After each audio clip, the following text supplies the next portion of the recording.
ကြောင့်ဒီလောက်ကြောက်နေလဲကျွန်မနားမလဲဘာဖြစ်လို့လဲဆိုတော့ခဏလေးကျွန်မစကားလေးပြအောင်ပြောပြရစီမျိုးဘာသာသာသနာခဏလေးကျွန်မပြအောင်ပြောပြရစီမျိုးဘာသာသာသနာကိုဘာကြောင့်ဒီလောက်ကြောက်ပြောက်မှကြောက်နေကျွန်တော်ဘာသာရေးဆိုတာစုပ်ကင်ထားလို့ရတဲ့ဟာလည်းမဟုတ်ဘူးဗုဒ္ဓဖျားရှင်ကိုယ်တိုင်ပြောကြတယ်ကျင့်ကြံအားထုတ်ရတဲ့ဟာ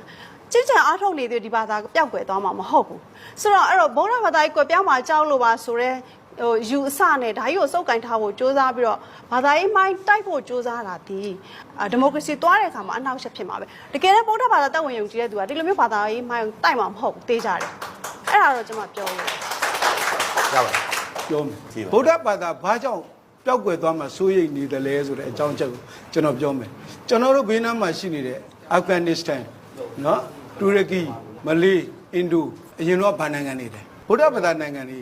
အခုဗာနိုင်ငံတွေဖြစ်နေပြီလေမြန်မာပြည်ကဗုဒ္ဓဘာသာနိုင်ငံတွေမွတ်စလင်နိုင်ငံမဖြစ်အောင်ဆောင်ရွက်ပေးမယ်တာဝန်ယူပေးမယ်ဆိုတဲ့နိုင်ငံရေးသမားရှိသလားအဲ့တော့ရှော့ဖြစ်တယ်ဆိုတာက